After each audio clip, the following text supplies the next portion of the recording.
One man maporo Ojetulos TV na alụsị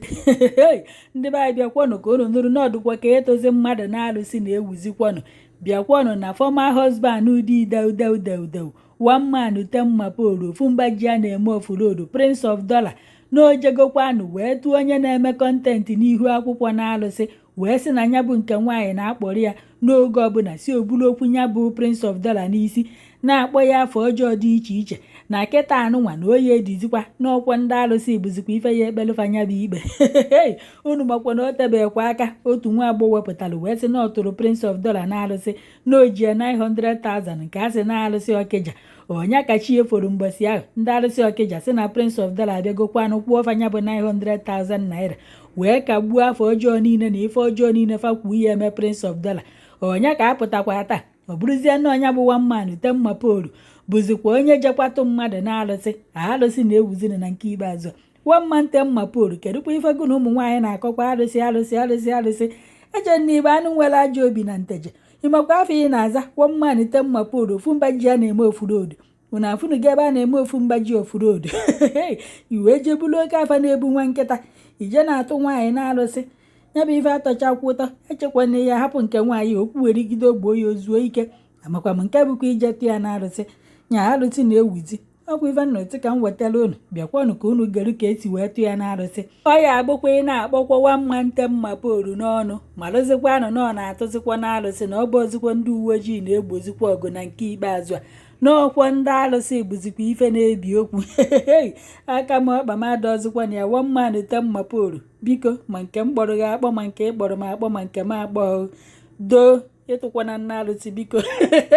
otu birigokwana na nke ikpeazụ a nke bụzi na onye kwugharị ọnụ n'ihu akwụkwọ eje tụọ ya na alụsị echa na-ebudu selebụ na-ebu selebriti ka ọ na-ịmahụ na ndị selebụ na ife ọbụla fafụ n'ihu akwụkwọ na fa na-enecha anya mee ka ọ na fa afọ ihe mgbe ijekwa ịnụ nwaanyị ikwesịkwa ịjụ ese malụ na onye ọbụla na-ejekwukwa selebụ na ndị mmadụ ya akpụkwa ya n'ụlọ ọ bụrụkwa etu anụnwa na Ned Nwoko aka ekpokolugo ndị brọgasị niile kpojuo n'ime ụlọ nga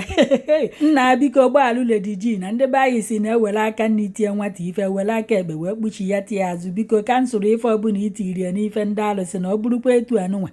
Ned Nwoko a ka ekpokolugo anyị ncha jee kpii n'ime ụlọ nga ọkwa ka laịfụ ndị selebụ na-anụ maka ndị ọbụla chọkwara ije yefe oyi maọbụ onye chọrọ ịnụfe anụ malụkwa amarụ na itinye isi ebe ahụ na-aya ekpopụta ahụ n'ihu akwụkwọ yọcha ahụ yọcha ike yọcha ọkpa ahụ na ịbụkwa selebụ adọkwa izi ka hapụ unu ka unu ga-eke esi wee tụ ya na alụsị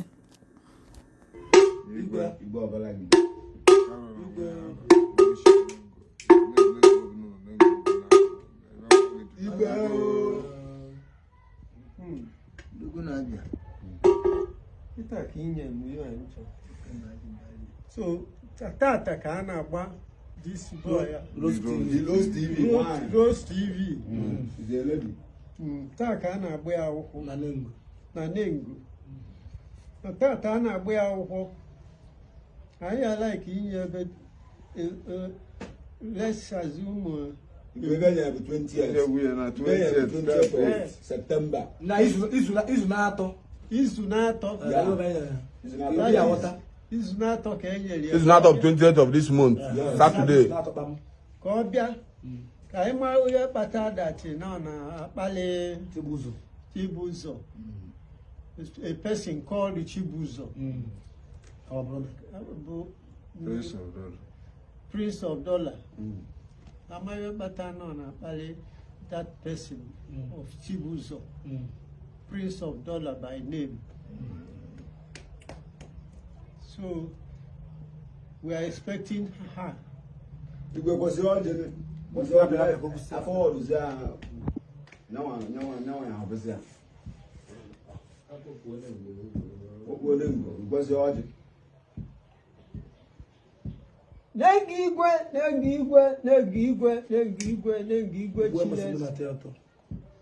Igwe ndị igwe eze ndị eze ọka ome gị bụ ọbara gidi ama amasị gị ma ala iru gị ma ala azụ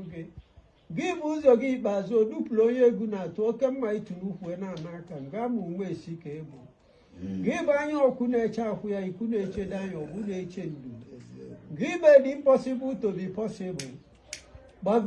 gbagoteni ọnwa nwatakịrị a na-akpọ Chibụzọ Ikechukwu Iberike Igwe onye nwe na-complain bitterly over onye a na-akpọ Chibụzọ onye a na-akpọ Rose onye TV. okay Rose the Road TV etu o si enye mkpali at any given time na-akpali ya na-eme abuse na-eme that is you just commonize that boy for nothing. So Rose the Road TV so onye ka Chibụzọ bịara gbaa akwụkwọ wee kwesị na ya ga-agba akwụkwọ ka ọ mara nwaanyị o ji akpali ya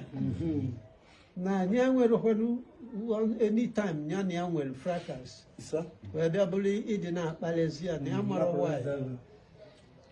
So etu ọ gwasịrị anyị then we think twice and say